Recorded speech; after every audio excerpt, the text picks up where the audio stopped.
Gracias a Dios por lo que podemos hacer aquí reunidos. Como vamos a ver en el texto que vamos a estudiar con la ayuda del Señor, no se trata de nuestra suficiencia, no se trata de nuestra grandeza, de sabiduría, de elocuencia, de poder. Se trata de Él. Es nuestro privilegio poder disfrutar a este Dios que se nos presenta en la Escritura y en el Evangelio. Es nuestro privilegio poder disfrutar al Dios y Padre de Jesucristo, que nos ha redimido, que nos ha salvado, que nos ha comprado a precio de sangre.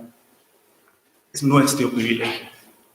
Y deberíamos, obviamente, por la fe, por la obra del Espíritu Santo y por las Escrituras en nosotros tener tanto gozo, tanta alegría de disfrutar de tanta misericordia, de tanta gracia que el Señor ha derramado en nuestras vidas. Quisiera que leyéramos los versículos que me corresponden en esta mañana. Y vamos a leer del versículo 26 hasta el versículo 28. Primera de Corintios, capítulo 1, del 26 al 28. Dice, pues mirad, hermanos, vuestra vocación. Lo perdí, estoy muy emocionado. Pues mirad, hermanos, vuestra vocación, que no sois muchos sabios según la carne, ni muchos poderosos, ni muchos nobles, sino que lo necio del mundo escogió Dios para avergonzar a los sabios, y lo débil del mundo escogió Dios para avergonzar a lo fuerte, y lo vil del mundo y lo menospreciado escogió Dios, y lo que no es para deshacer lo que es. Vamos a orar. Señor, te suplicamos que en tu misericordia, en tu bendita bondad para con nosotros, que has derramado en nuestras vidas cada uno de los días que nos has concedido, pero que especialmente hemos disfrutado desde el día que te plació revelar a tu Hijo a nosotros, Señor. Conforme a esa gracia, conforme a esa bondad, conforme a esa superabundancia que hay en ti, Señor, ayúdanos en esta mañana. Ayúdanos con tu palabra, Señor. Ayúdanos con la meditación en lo que tú dejaste inspirado para tu gloria y para nuestro beneficio y nuestro gozo y alegría en la fe. Padre, las cosas de las que estamos leyendo, para estas cosas ninguno de nosotros es suficiente. Es parte de lo que queremos entender a través de este pasaje, en nosotros mismos, en nuestro propio mérito, en nuestras propias cualidades naturales. No alcanzamos, no tenemos, no sabemos, no somos. Padre, no hay nada en nosotros mismos, por causa de nuestra propia fuerza o nuestra propia inteligencia, algo que merezca lo que tú has hecho, merezca la entrega de tu Hijo.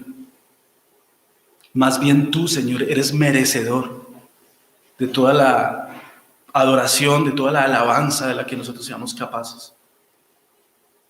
Señor, te suplico, Padre, que me ayudes en esta mañana, porque yo soy una persona que aprecia la elocuencia y aprecia de pronto el ejercicio de estar enfrente de otro grupo de personas y quedar bien.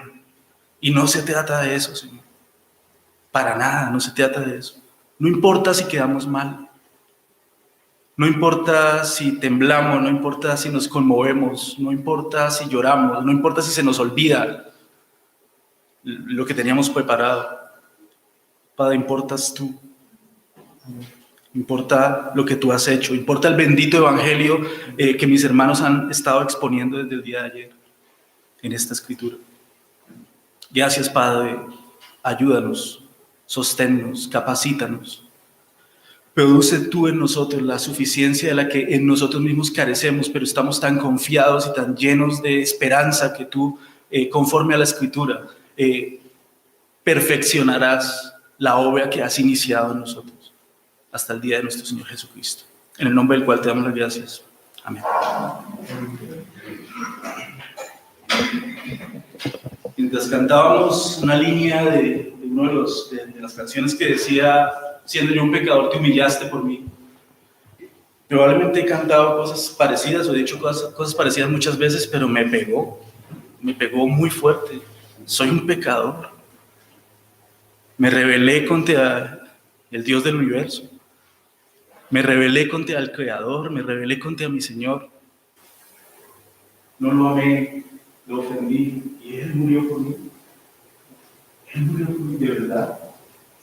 Esa es la maravilla que nosotros tenemos en el Evangelio de nuestro Señor. Mientras cantaba, pensaba alguna vez había escuchado acerca de, creo que fue un año después de que clavó las tesis de la Catedral de Wittenberg, Martín Lutero fue llamado por la Orden de los Agustinos a dar razón de lo que había hecho. Si no estoy mal, eso está en un documento que se llama la Disputación de Heidelberg, pero probablemente estoy equivocado. Y lo que recuerdo que alguna vez se decía de ese documento es que él utilizaba estos textos para decir que en el mundo hay teólogos de la gloria y hay teólogos de la cruz.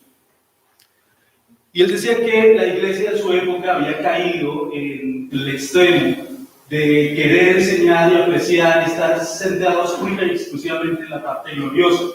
No es que eso está mal, el Evangelio es glorioso y habla de la gloria superabundante de nuestro Señor Jesucristo, pero antes de la gloria hay cruz. Antes de la gloria hay cruz, y no hay gloria sin cruz. No hay gloria sin cruz.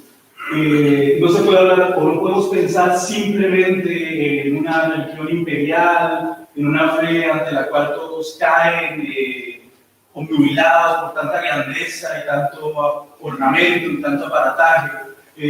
Simplemente estar pensando en anillos, en obispos, o en, bueno, pastores, en personas bien colocadas, bien representadas dentro del cristianismo, bien apreciadas y honradas. Solamente con la parte gloriosa. Tenemos que tener una teología de la cruz, una teología del sufrimiento, una teología de que antes de la gloria viene el padecimiento, una teología de que nosotros reinaremos con Él, como dice en Romanos capítulo 8, si es que juntamente con Él padecemos, dice también en Romanos capítulo 8. Y el pasaje que estamos analizando en esta mañana pues tiene que ver con eso. Tiene que ver, a los que teníamos las enseñanzas nos enviaron un documento simpático con los temas, y el mío tenía la siguiente descripción, no sé quién lo había hecho, aunque me imagino quién fue, y dice, en este estudio se medita sobre la demografía de la iglesia. Yo dije, la demografía de la iglesia, yo nunca había escuchado eso. Entonces empecé a mirar qué era la demografía. A mí me sonaba el DANE o algo así, y sí, vamos a hacer como el DANE de la iglesia hoy, vamos a hacer una especie de encuesta, vamos a recoger una estadística bíblica de quienes componen el pueblo de Dios. Vamos, por la gracia de Dios, en este texto a analizar las características y datos que se nos dan aquí de un grupo humano que es descrito aquí como los que son llamados y los que son escogidos. Y hay unas descripciones muy claras acerca de lo que ellos son y las razones por las que no fueron llamados. ¿Qué estándar usamos para seleccionar personas para conformar un equipo? Nosotros. Piénsalo, si tuvieras que conformar un equipo, si tuvieras que reunir a los Avengers, si tuvieras que buscar a las personas que te van a ayudar a llevar a cabo una tarea, a salvar el mundo, a impulsar un propósito, ¿qué personas quieres a tu lado? ¿Qué tipo de personas buscarías? Y creo que lo que cualquiera de nosotros diría es, quiero a las personas más capacitadas, a las más adecuadas, a las más idóneas.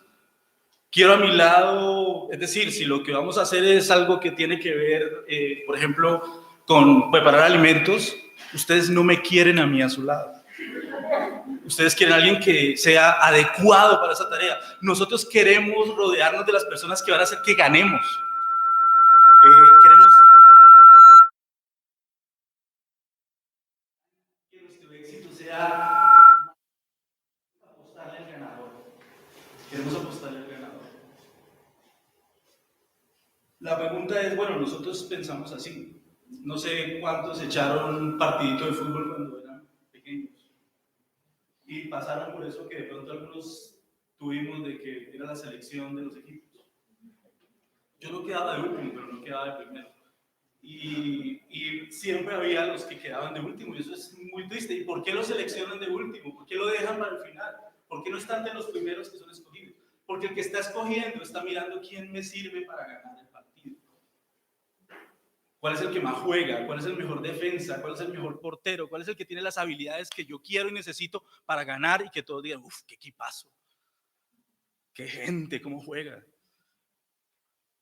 La pregunta es si busca a Dios personas con el mismo concepto. Si él está diciendo, uy, necesito personas, quiero a este, quiero a aquel, porque con este formo un equipazo. Si tengo a este hombre y si tengo a aquella hermana y si consigo a esta otra persona, voy a tener un dream team de los cristianos. Me parece que el texto está enseñando que no. Es una de las cosas en las que, como nos decía ayer mi hermano, choca la sabiduría del mundo con la sabiduría de Dios. Y me confronta mucho porque me doy cuenta que en la mayoría de los niveles creo que funciono con la sabiduría del mundo y no con la sabiduría de Dios. Y probablemente eso es lo que me impide mostrar gracia para otras personas como Dios mostró gracia conmigo, porque yo quiero personas que me sirvan, quiero personas que sean útiles, quiero personas que empalmen bien en el proyecto que tengo. Y simplemente este pasaje no nos describe al pueblo de Dios como personas que tienen los requisitos. O si tienen los requisitos, son requisitos negativos. Son requisitos de carencia, no requisitos de habilidad o de eficacia. ¿Selecciona Dios a su pueblo con la misma sabiduría con la que nosotros valoramos a las personas? Yo, en mi caso, estoy seguro que no. Dios no selecciona con la escala de valores con la que yo hago juicios de valor acerca de las personas. Él no es como yo. Gracias a Dios, Él es totalmente diferente a mí. Si no, yo jamás me hubiera elegido. Él muestra una gracia y una compasión que realmente no puedo entender. Me asombra, como cantábamos ahorita. Quisiera que viéramos dos ideas, dos afirmaciones para mirar este pasaje. Primero, Dios elige lo que el mundo desecha. Dios elige lo que el mundo desecha. Primero que todo, y vamos a leer nuevamente versículo 26. Dice, pues mirad, hermanos, vuestra vocación. Pablo dice, después de decirnos en el versículo 25 que lo insensato de Dios es más sabio que los hombres y lo débil de Dios es más fuerte que los hombres, una ironía como nos enseñaban ayer, porque no hay debilidad en Dios. Y en comparación con Dios no hay fortaleza en los hombres. Y no hay necedad en Dios y no hay sabiduría en el mundo, no hay sabiduría en el ser humano en comparación con la sabiduría de Dios. Es una ironía, como mi hermano enseñaba ayer. En vista de esto, Pablo dice a su auditorio, hermanos, consideren algo. Si quieren ver que esto es así, recuerden algo. Y él dice, consideren o miren su vocación.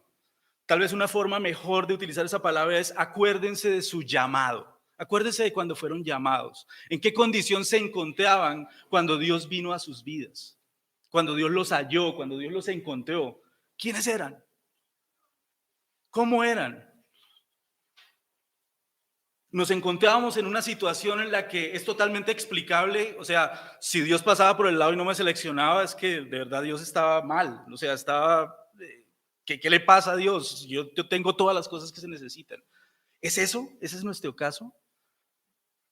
Podemos mirar al momento, si es que lo tenemos claro, o como algunos no sabemos exactamente cuándo pasó, cuando el Señor llamó eficazmente a nuestras vidas, cuando nos trajo, como se leía hoy, nos sacó de la potestad de las tinieblas y nos trajo al reino de su amado Hijo, cuando sucedió este milagro espectacular de que fuimos trasladados de reino. Era porque nosotros teníamos mucho que aportar al reino del Hijo, que está diciendo, te necesito, contigo lo lograremos, contigo esto será espectacular. Me temo que no, y me temo que es lo que Pablo está infiriendo acá, no es así. Él dice, hermanos, mirad vuestra vocación. Y él usa luego una palabra, como decía mi hermano Juan Pablo ayer, una palabra que él repite 3 veces. en esos versículos que leímos, a partir también del versículo 26. Pues mirad, hermanos, vuestra vocación, que no sois muchos sabios según la carne, ni muchos poderosos, ni muchos nobles, sino que lo necio del mundo escogió Dios para avergonzar a los sabios, y lo débil del mundo escogió Dios para avergonzar a lo fuerte, y lo vil del mundo y lo menospreciado escogió Dios. Estamos en el reino de Dios por una iniciativa voluntaria, soberana y llena de gracia y de misericordia de Dios, no de nosotros. Y no nos escogió a causa de lo espectaculares, a causa sí, realmente el gran equipo que formábamos. No sé si vieron el afiche de la última película de Avengers en el 2019. Estaban todos los héroes ahí. Estaba el Capitán América, Iron Man, todos posando, bien simpáticos todos. Y a los pocos meses vi una pancarta de un encuentro cristiano, de poder, se iba a repartir poder, iba a haber grandes cosas de estas, y era una copia del afiche de Avengers, pero los que estaban en esa posición eran los apóstoles, los profetas y todas las personas que iban a compartir. Ridículo, sí, absolutamente ridículo. Pero ¿no será que a veces estamos posando para el póster? ¿No será que en algunos momentos estamos como háganse aquí todos y vamos a posar para el Dream Team de Dios, lo espectaculares que somos, lo elocuentes que somos, el gran trabajo que hacemos? No sé cómo podemos pensar eso a la luz de escrituras como esa en Lucas, donde el Señor dice: ¿qué pasa si un hombre llega a su casa y encuentra a su siervo que hizo todo su trabajo? Le dice: siéntate, que me voy a poner el delantal y te voy a servir. El Señor dice: creo que no. Creo que le dice: primero cíñete, sírveme, como y luego comes tú. Así pues, cuando hagamos todo lo que teníamos que hacer, ¿qué tenemos que decir? Siervos inútiles somos, porque lo que teníamos que hacer, hicimos. No le estamos aportando a Él, no lo estamos engrandeciendo, no somos nosotros los que estamos haciendo que Él luzca más glorioso o su reino más poderoso. Es una misericordia que Él ha querido incluirnos en lo que Él está haciendo. Escogió Dios, escogió Dios, escogió Dios.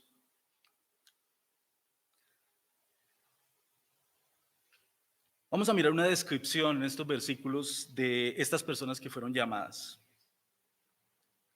Y dice el versículo, al final del versículo 25, del 26, perdón, que no sois muchos sabios según la carne, ni muchos poderosos, ni muchos nobles.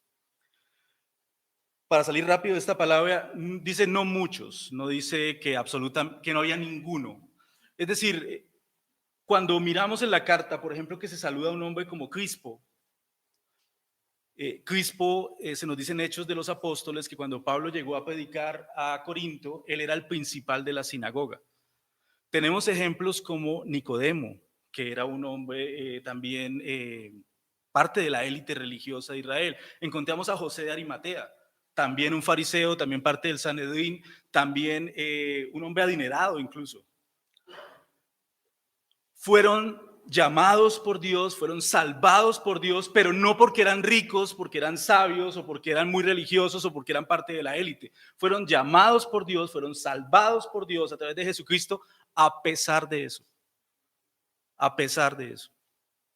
Como nosotros somos salvados también a pesar de las características que no nos califican para nada, para pertenecer al reino de Cristo. Pensaba también en estos días, y es algo que me ha venido harto a la mente. Una iglesia que conocí, donde se le decía a las personas, lo que pasa es que esta iglesia está diseñada para alcanzar a Zaqueos y a Nicodemos. Es decir, el perfil de esta iglesia es gente de plata y gente profesional, gente estudiada. ¿Es malo alcanzar gente profesional y gente estudiada y gente de plata? No, no hay nada malo en eso. Lo que es malo es decir, este es el tipo de persona que queremos en la iglesia. Y si llega uno, pues que no, que llega hacia el caso, pues a Pedro o alguna cosa de esa, no, ni a Zaqueo ni a Nicodemo, pues no lo echamos de la iglesia. Pero no se va a sentir bien acá, no es su sitio. Hermanos, la comunidad del Señor no debería ser así. No debería ser así. Eh, He leído, no me consta porque no estaba ahí, pero he leído que en los primeros siglos de la iglesia había congregaciones donde un siervo, un esclavo, podía ser un diácono o un anciano y su amo ser parte de la congregación, ser uno de los hermanos en la congregación, pero no era diácono ni era anciano. Y en la dinámica de la iglesia, en la dinámica del reino de Dios, y entendiendo que seguían existiendo relaciones domésticas y de trabajo que tenían que seguir funcionando, aunque modificadas por la gracia y por la sabiduría de Dios.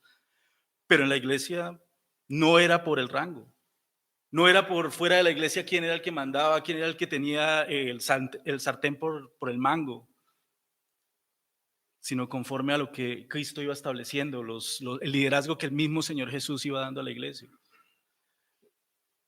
Necesitamos reconocer, hermanos, que Dios nos llamó a nosotros porque quiso llamarnos, porque le plació, porque le gustó, porque se deleitó en llamar personas como nosotros, para transformarnos, para cambiarnos, para darnos propósito, para que seamos bendición para las personas que a través de nosotros pueden llegar a conocer este maravilloso mensaje. Pero no estamos aportando nada, no lo estamos mejorando, ni necesita que lo mejoremos.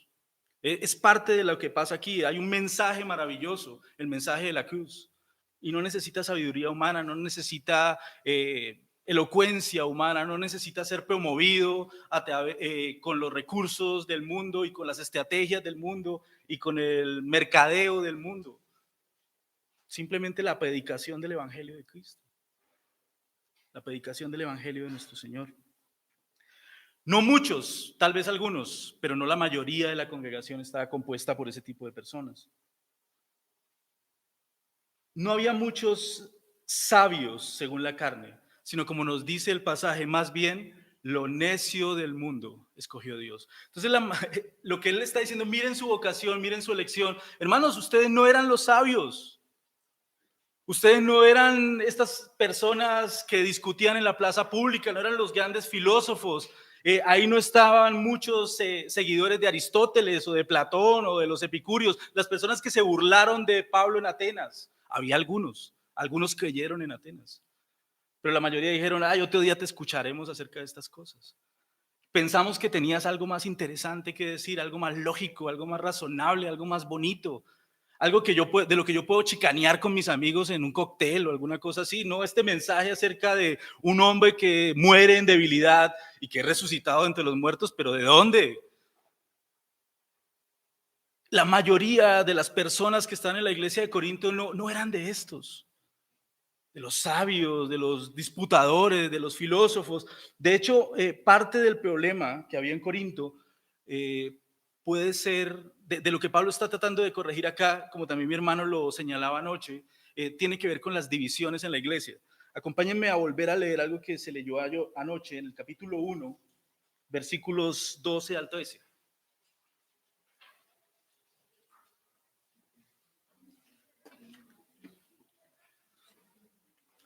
Quiero decir que cada uno de vosotros dice, yo soy de Pablo, y yo de Apolos, y yo de Cefas, y yo de Cristo. ¿Acaso está dividido Cristo? ¿Fue crucificado Pablo por vosotros? ¿O fuisteis bautizados en el nombre de Pablo? La gente en Corinto estaba muy acostumbrada a escuchar hombres elocuentes, a escuchar personas que sabían argumentar, los disputadores de este siglo a los que se refiere el pasaje. Hombres con la capacidad de argumentar, sofistas que les gustaba echar discursos por horas para que les pagaran y la gente les pagaba por el puro placer de escuchar personas elocuentes. El mundo griego estaba acostumbrado a ese tipo de cosas. Y muy probablemente cuando la iglesia empieza en Corinto, Pablo la funda por la gracia de Dios, o la planta por la gracia de Dios, él sale, llega Apolos. La Biblia nos dice que Apolos era un hombre elocuente y poderoso en las escrituras. Y el mismo testimonio de Pablo en Primera de Corintios es que la palabra de Pablo pues no era tan, pues públicamente no, parece que no era como tan chévere. Probablemente después de 50 minutos se le dormían. De hecho, uno se le durmió y se murió.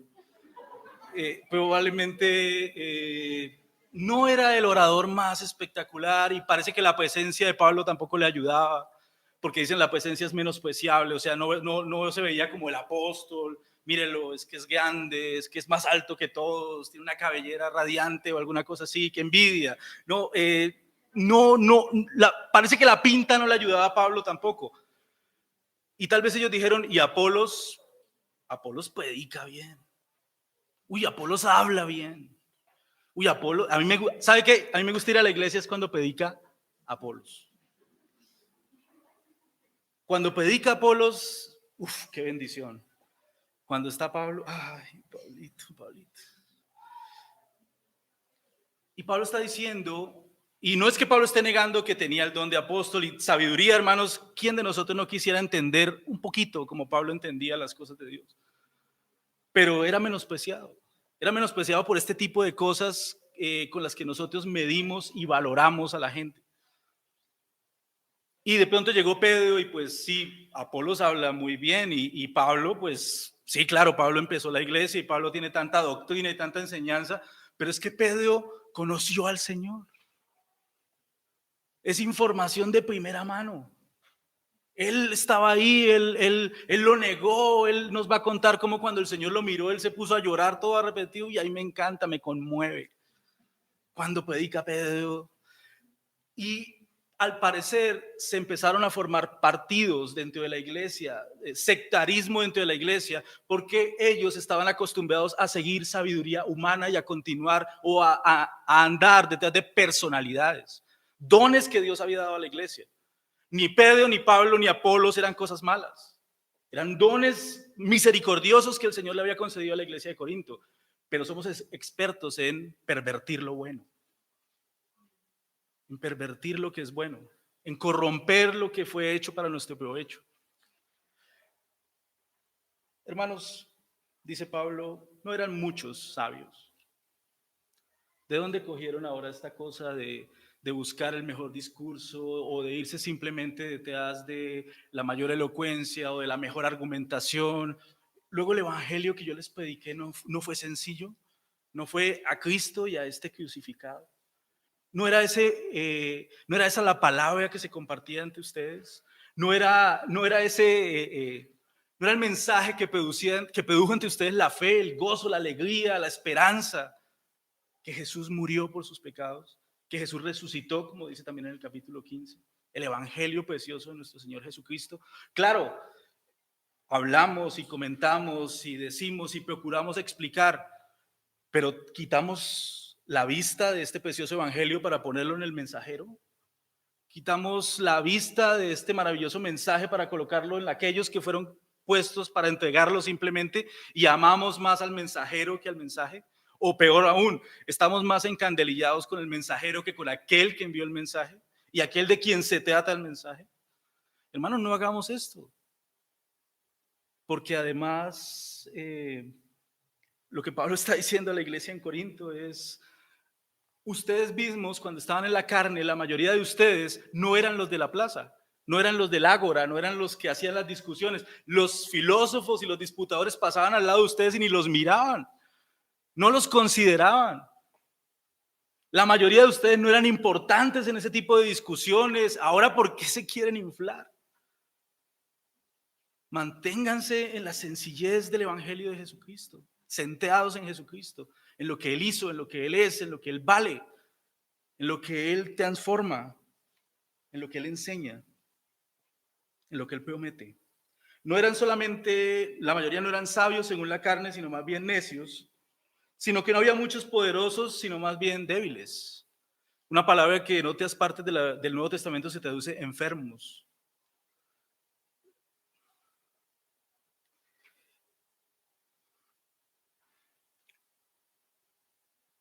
esa palabra fuertes obviamente se refiere pues a la potencia, a la capacidad, pero el énfasis está en eficacia.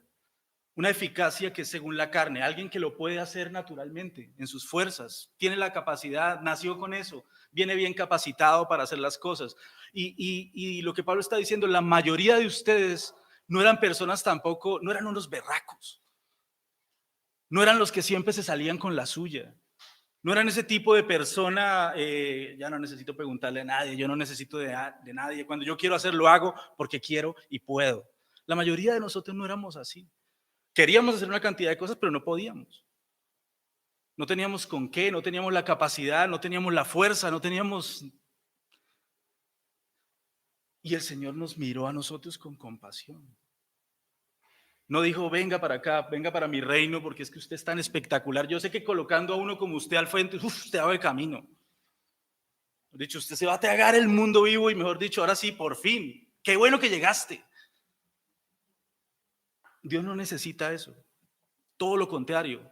Como vamos a ver ahorita, Dios está en guerra contra esos principios, contra esa forma de pensar y contra esa manera de idear el progreso del reino de Dios, de la iglesia, del evangelio, como una cosa que depende de cualidades humanas, de nuestra berraquera, de nuestra sabiduría, de nuestra fuerza o de nuestros recursos o de nuestro nacimiento, porque dice, tampoco son muchos de ustedes nobles. Literalmente no son bien nacidos, no son de muy buena familia. Si tú vas a Bucaramanga y probablemente preguntas allá por la familia Puyana, te van a decir, los Puyana, ¿no? Los que urbanizaron Cañaveral, los que tenían la importadora, los que tienen plata, los que tienen políticos. Luego pregunte por los Mendoza.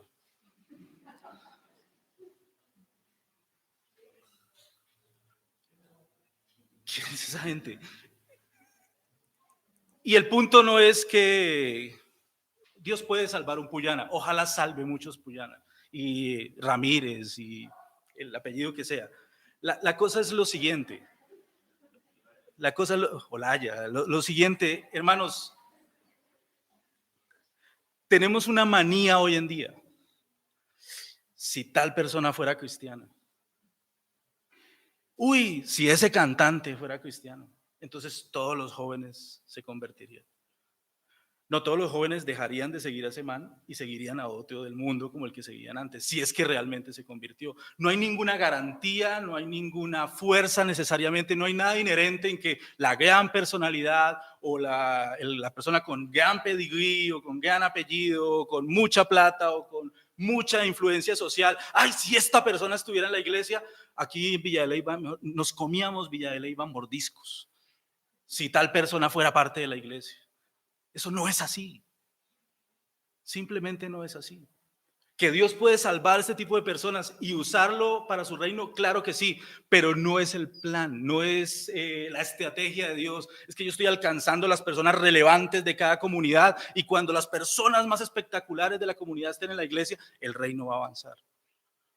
Todo lo contrario, no lo noble, sino lo que, lo vil, lo que no tiene pedigrí.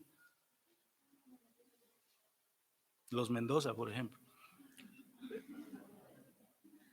No tenemos como mi hermano decía hoy en el devocional, no tenemos la mejor ciudadanía humanamente hablando, no tenemos los mejores privilegios acá, no tenemos los mejores recursos que el mundo puede ofrecer para nosotros enganchar a la gente. Pero es que no lo necesitamos. Y no se trata de eso. Y no fuimos escogidos porque tuviéramos alguna cosa de eso. Más bien, si al caso, todo lo contrario, porque no lo teníamos. Dios se deleita en hacer esto.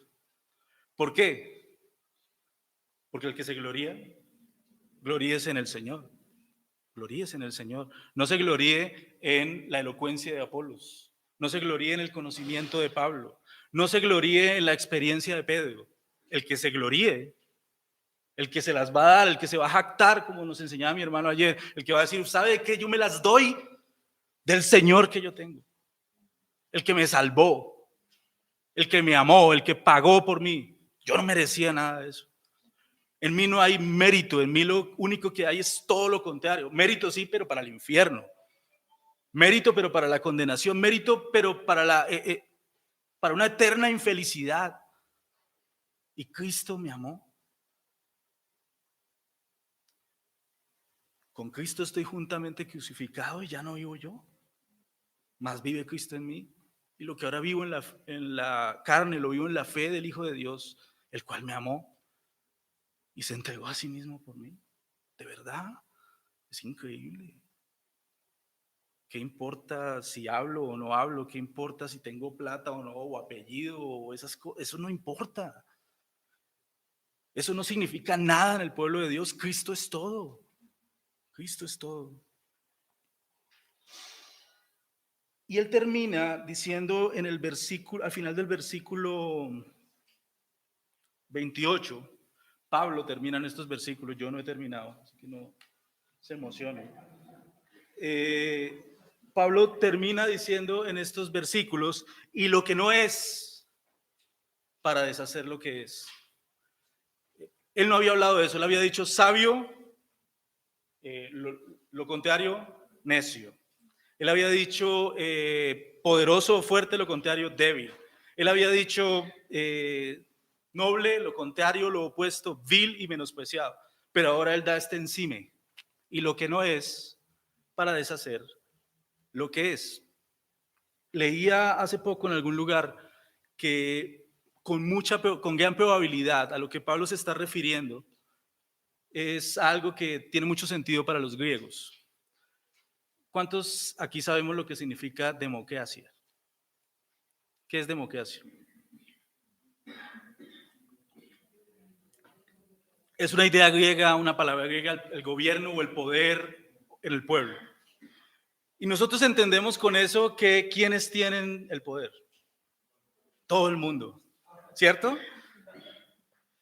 Y nosotros sabemos hoy hay tanta corrupción y tanta cosa, pero los griegos sí lo hacían bien. Ellos sí le daban el poder a todos. Ellos sí le daban la autoridad y el dominio a toda la gente. Mentira. El gobierno del pueblo era el gobierno de la élite, el gobierno de los ciudadanos. La mujer no votaba. Y especialmente había tal vez 3/4 de la población en el imperio romano, si exagero la mitad, era esclavo. Eran esclavos, personas sin derechos, personas que no tenían voz ni voto, no podían decir nada. Y una de las formas en que se referían a este tipo de personas es los que no son, los que no cuentan. Ellos no votan, ellos no opinan, ellos no tienen parte aquí.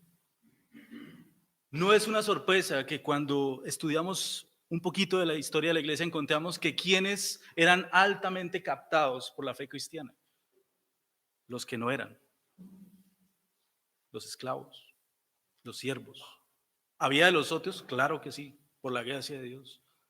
Pero para ellos, para estas personas que no tenían representación, que nadie les daba su lugar, que nadie les decía, nadie les preguntaba, ¿usted qué piensa? ¿Usted qué cree? ¿A usted le parece? ¿A usted le gusta? No, simplemente esto es lo que va a pasar. Hágale, cargue, enseñe, are. No le estoy preguntando, le estoy diciendo. Pablo está diciendo, la mayoría de los que han sido integrados al pueblo de Dios no era porque eran, no era porque eran las personas que según la sociedad valían, contaban, sino lo que no es. Una pregunta, hermanos, si meditamos en las descripciones tanto positivas como negativas que Pablo da ahí acerca de por qué llamó a los corintios, por ejemplo, queda mucho lugar para que nosotros nos las demos, nos gloriemos en nosotros mismos. Si realmente meditamos en estas cosas, en la razón del llamamiento de Dios, hay mucho espacio para que nos gloriemos en alguna cosa que no sea en el Señor. ¿En mi sabiduría? ¿De verdad? ¿Cuál? ¿Cuál? ¿En mi apellido? ¿En mi abolengo? ¿En mi cuna?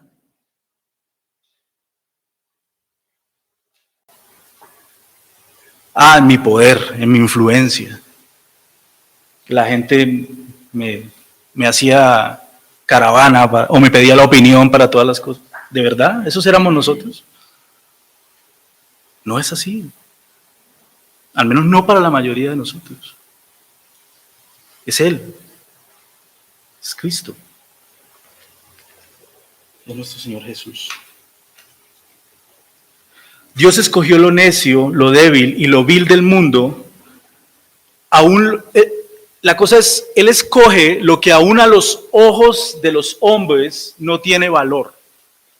Lo que aún a los ojos y según la medida humana no tiene valor. No hemos empezado a hablar de pecado, que es realmente lo que nos descalifica, lo que nos descalificó delante de Dios, nuestras transgresiones, nuestra rebelión. Simplemente estos son medidas humanas. ¿Eran muchos sabios? ¿Había muchos de la élite, de los pensadores del mundo entre ustedes? ¿Eran muchos muy fuertes, muy poderosos y con gran poder económico? ¿Es la descripción de la mayoría? No lo es. Simplemente no lo es. No estamos por espectaculares en el pueblo de Cristo, sino por la gracia de Dios en Cristo. Porque la gracia de Dios es espectacular, es maravilloso. Las características apreciadas por la sabiduría humana son despreciadas por Dios. Él dice ahí dos veces que escoge lo sabio y que escoge lo débil para avergonzar a las otras dos características. Dios no nos dice por qué nos escogió. Te das cuenta que podemos leer en la Biblia y nunca encontrar, es que a los que yo escogí los escogí porque es que ellos sí tenían alguito que lo necesito. Eso sí me gusta, es espectacular. Eso yo no lo, donde yo lo veo, lo recojo. Pero sí nos dice, por ejemplo, en este pasaje, al menos parte de su propósito en escoger personas que tienen estas carencias. Y es manifestar a lo que el mundo aprecia, avergonzar completamente los estándares y los valores de este mundo por el que tú y yo estamos acostumbrados a vivir y a juzgar y a tomar decisiones y decir, esto es ridículo, esto no tiene valor. Y más aún, en la última frase no dice para avergonzar, sino para deshacer. La palabra en griego significa dejar inactivo. No es destruir en el sentido de que lo quita, sino de que está ahí, pero es inútil. Ya no sirve. Está presente, sí, pero no tiene valor. Es vano, es ineficaz. Dios elige a su pueblo, entre otras cosas, con el propósito de manifestar que los estándares que el mundo utiliza para escoger, para elegir, para agrupar, este es mi combo, este es mi grupo, con estas personas sí vamos a lograr los objetivos que tenemos. Para Dios eso no tiene ningún sentido. Dios no nos necesita. Nosotros necesitamos a Dios desesperadamente. Ahora, para no dejar la nota tan lúgubre y para cumplir el anuncio que hizo Hans ayer del Salmo 8, por favor acompáñenme al Salmo 8. Hans prometió una gran exposición del Salmo 8, yo lamento decepcionarlos porque no va a haber una gran exposición del Salmo 8, va a haber una gran exposición del tema de la santificación mañana, y lo va a hacer el hermano Hans. Espérenlo de verdad con anhelo porque va a estar muy, muy bueno. Salmo 8. ¿Cómo manifiesta el Señor, al menos en este salmo, en parte estos conceptos que estamos diciendo, esta sabiduría de Él que destruye la sabiduría de los hombres, que destruye la sabiduría de este mundo? Si miramos el Salmo 8, tiene una apertura y tiene una clausura, por decirlo de alguna forma, el primero y el último versículos, que son prácticamente idénticos y que podríamos decir que nos dan el propósito del Salmo. Dice el versículo 1, oh Jehová, Señor nuestro, cuán glorioso, cuán espectacular, cuán pesado, cuán lleno de valor es tu nombre en toda la tierra. Y el versículo 9 dice, oh Jehová, Señor nuestro, cerrando el salmo, cuán grande es tu nombre, Señor, en toda la tierra. Creo que ya sabemos cuál era el propósito del autor. Alabar, adorar, magnificar, levantar el gran nombre de su Dios y nuestro Dios, Jesucristo. Ahora, en la mitad tenemos versículos del 2 al 8 y podríamos sugerir que este tema se va a impulsar, este tema de la gran gloria y el grandioso nombre de nuestro Señor, a través de un solo mensaje que viene en dos imágenes. La primera imagen está en el versículo 2. De la boca de los niños y de los que maman, fundaste la fortaleza a causa de tus enemigos para hacer callar al enemigo y al vengativo. Ahí él empieza diciendo, Señor, tú eres majestuoso, grande, no hay Dios como tú, tu nombre es espectacular, Señor grande. ¿Y sabes qué has hecho? Fundaste la fortaleza, la fuerza para la guerra, porque hay un adversario y un enemigo ahí, para callarlo, para anularlo, para tapar la boca de este adversario que está injuriando y que está aquí alrededor de la gloria de Dios, injuriándola. Y dice, Señor, tú vas a fundar la fortaleza con los mejores guerreros, con los más grandes, ¿cierto? Con los más elocuentes, con los más sabios, con los más cuajados, con los que están más, los que van más al gimnasio. No, de la boca de los niños. ¿Quién manda niños a la guerra? ¿Quién sabio manda niños a la guerra? Para que peleen con un enemigo cruel y después, esperando ganar. Y dice a continuación los siguientes versículos, cuando veo tus cielos, obra de tus dedos, y la luna y las estrellas que tú formaste, digo, ¿qué es el hombre para que tengas de él memoria? Y el hijo del hombre para que lo visites. Y aquí está la cosa, el versículo 2 habla de que Dios va a fundar la fortaleza, que Dios va a dar la victoria, que Dios va a establecer su fuerza a través de lo que humanamente hablando no sería la elección más sabia. Y ahora Él nos dice que acerca del hombre lo has hecho un poco menor que los ángeles. Si tú tuvieras que mandar a hacer el trabajo, si tú tuvieras que mandar a hacer la vuelta, ¿a quién mandarías? ¿A un hombre o a un ángel? Si dependiera de nosotros, ¿quién va a ir a predicar el evangelio? ¿A quién mandaríamos? Si dependiera de nosotros. Dicen, usted puede escoger entre un ángel o el ser humano. Yo diría,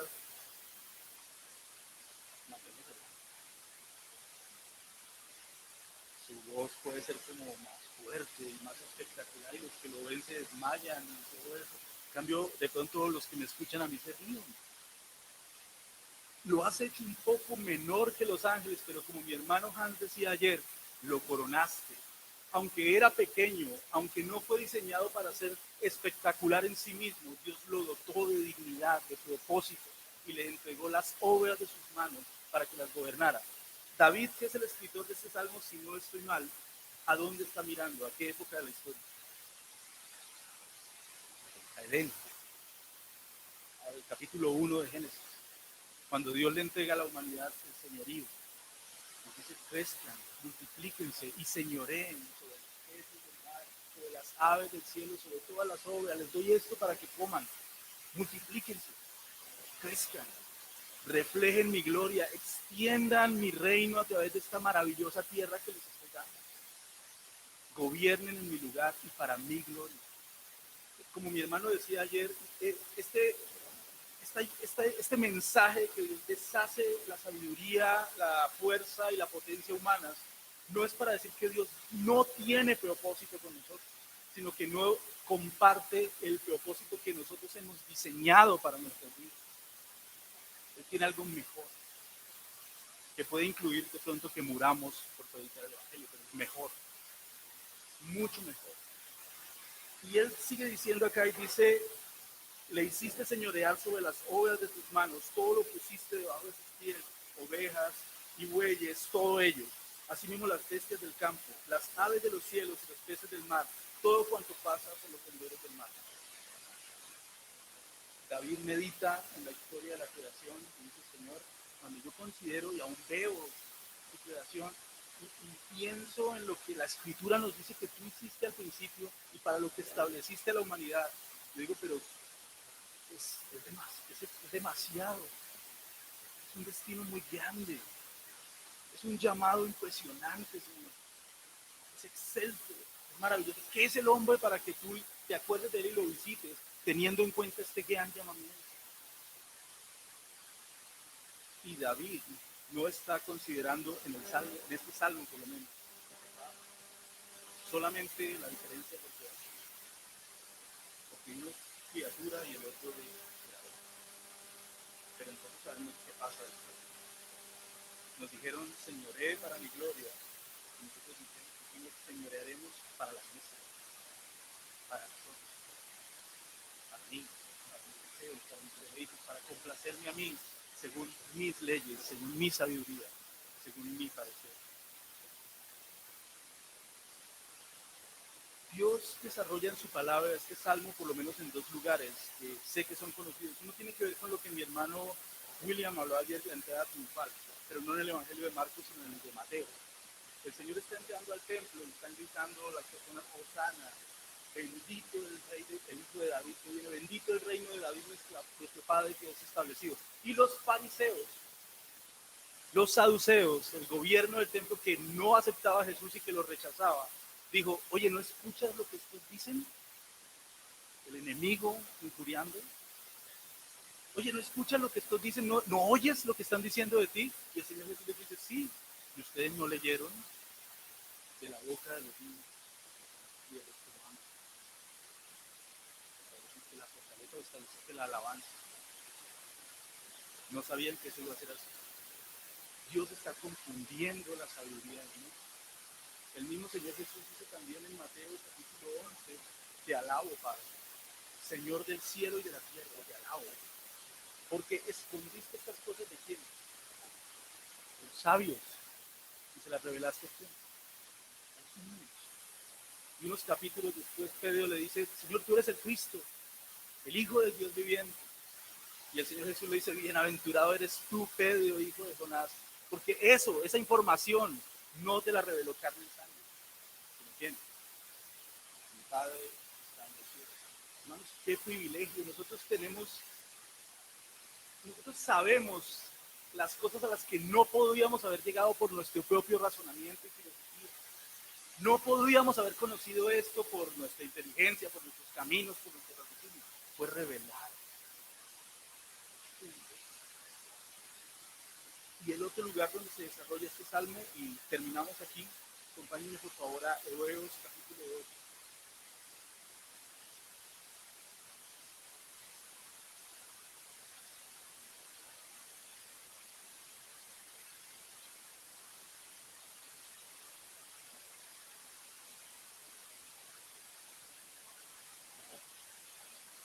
El autor de Hebreos está estableciendo su argumento acerca de la superioridad de Cristo sobre cualquier otra realidad que tú le quieras poner al lado. Jesucristo es infinitamente superior. Y en el primer capítulo estaba argumentando acerca de la superioridad de Cristo sobre los ángeles, especialmente como mediadores de la palabra de Dios. La ley fue entregada por medio de los ángeles. Pero Dios, habiendo hablado a los padres en otros tiempos por los profetas, en estos posteriores días nos ha hablado por el Hijo, no por un ángel, sino por el Hijo. Y al principio del capítulo 2 dice, perdón, en el versículo 5 dice, porque no sujetó a los ángeles el mundo venidero acerca del cual estamos hablando. Y va a citar el Salmo 8. Qué interesante que el Salmo 8 hable del pasado, de la creación. Y qué interesante que el autor de Hebreos lo aplique al futuro, a lo que viene. Hermanos, Dios está hablando desde el futuro, desde el principio. Dios está revelando sus propósitos en gloria desde el capítulo 1. Fuimos creados para su gloria, como su imagen, como se decía ayer. Pero pecamos y por cuanto todos pecaron y están destituidos de la gloria de Dios. Fuimos hechos para la alabanza de la gloria de nuestro Señor, pero ya no servimos en nosotros mismos, ya no tenemos esa capacidad porque hemos pecado. Entonces, ¿qué va a pasar? ¿Cómo desarrolla la escritura del Salmo 8? Dios hizo al hombre para esto, pero pecó. Y mira lo que dice entonces acá. Pero alguien testificó en cierto lugar diciendo, ¿qué es el hombre? Dice el Salmo 8, para que te acuerdes de él, o el hijo del hombre para que le visites. Le hiciste un poco menor que los ángeles, le coronaste de gloria y de honra y le pusiste sobre las obras de tus manos, todo lo sujetaste bajo tus pies.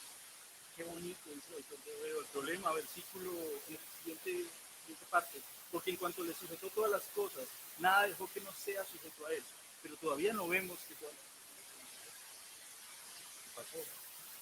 Algo pasó con el propósito de Dios, porque sí, todo lo sujetaste, pero yo no veo. En este momento no veo ese propósito, no veo que estoy viviendo completamente, enteramente, con todas las potencias de mi ser para la gloria de Dios. Entonces se introduce la esperanza, de lo que nuestro hermano hablaba también, hay una esperanza. Dice, pero no vemos a la humanidad todavía en ese rol, no vemos a la humanidad todavía en ese lugar, al menos no a plenitud, pero sí vemos algo. Vemos a aquel que fue hecho un poco menor que los ángeles, a Jesús, coronado de gloria y de honra a causa del padecimiento de la muerte, para que por la gracia de Dios nos trase la muerte por fe. Hay un desarrollo de Génesis al Salmo 8 al Evangelio. Dios dio el dominio a la humanidad lo pierde por causa del pecado, o lo pervierte, por lo menos su propósito es desfigurado. Y el salmista todavía reflexiona, pero Señor, qué grande propósito fue este. Pero ¿qué ha de pasar? Hebreo nos dice, no vemos la humanidad todavía con todo ese gran propósito, pero vemos a Cristo, vemos a Jesús, vemos a nuestro Señor, lo vemos por la fe y lo vemos coronado de gloria y de majestad, sentado a la diestra del Padre, porque Él ya vino a esta tierra, Él ya murió en una cruz, Él ya pagó por los pecados de su pueblo, Él ya quitó el estorbo y solo por Él y única y exclusivamente por la maravilla de lo que Él hizo y de lo que Él vale, es que nosotros podemos mirar al frente y decir, Señor, y todavía hay cosas venideras. No sujetó a los ángeles el mundo venidero acerca de lo cual estamos hablando. Y a través de un hombre. Ese hombre, ese Cristo, ese Dios hecho hombre, es la sabiduría de Dios. Y la fuerza de Dios. Y el poder de Dios. Lo que tú quieras, la joya que quieras buscar de lo que Dios es, está escondido en Jesucristo. Te suplico, te ruego que pienses en estas cosas, que medites en ellas, que pienses en la gloria de Jesús, que pienses en el lugar a donde Dios le ha exaltado y lo que Dios todavía está por hacer a través de Cristo. Y te preguntes, ¿qué sabiduría sigues tú? Si todavía, sabiendo estas cosas, sigues ranchado y estabilizado en la sabiduría de este mundo que desaparece. O estás escuchando la sabiduría de Dios. Muchas gracias. Padre, gracias por poder meditar en estos pasajes, Señor. Te doy gracias por mis hermanos que ya han compartido y te suplico por las enseñanzas que vienen. Entendemos, Padre, que solo añadimos algo de